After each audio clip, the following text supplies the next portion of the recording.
So it's Earth Day, the 22nd of April, which happens to be my mom's birthday also. And I was just thinking I wanted to leave a thought for the day as far as our connection to Earth and nature. Because every day needs to be Earth Day, but we all know that it isn't. My own issues as far as consumption have been coming up for me a lot.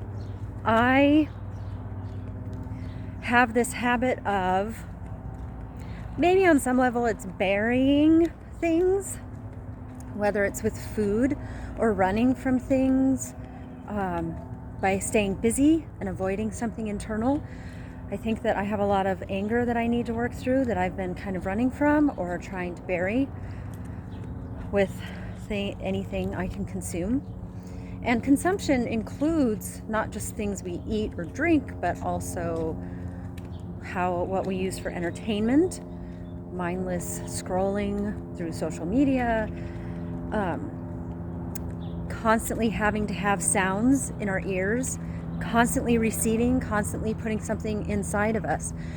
And what I'm learning from my own habits of doing some of these things is that we overwhelm our system, and the environment we're in creates free radicals in our physical body.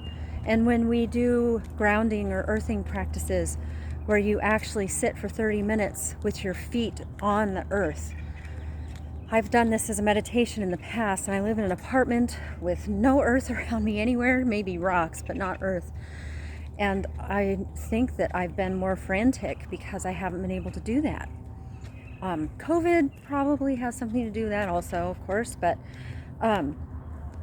when I was able to do that, I would meditate, and in my mind's eye, I would just start to feel the pulsation of the earth.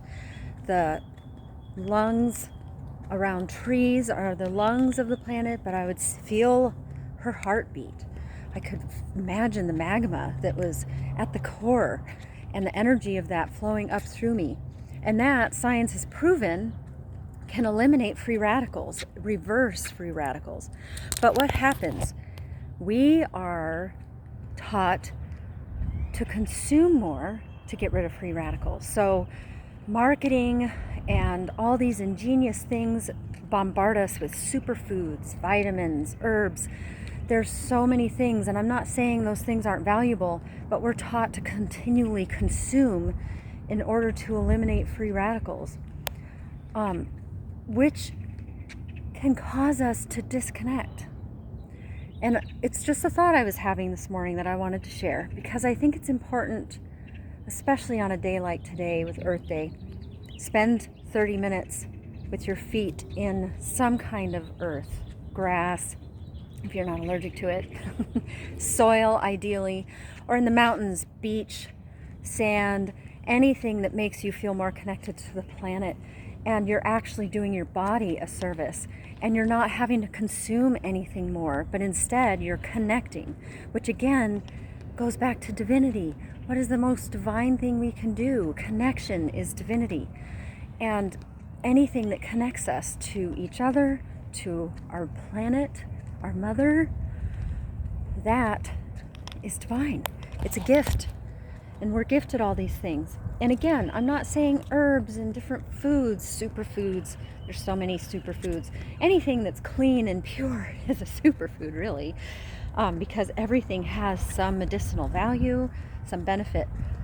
But imagine not having to put more inside of you and overwhelm yourself more, bury things that need to go. We have to also detox and eliminate things and purge them. And sometimes we're making it impossible to purge and detox emotionally or physically, mentally, psychologically, spiritually.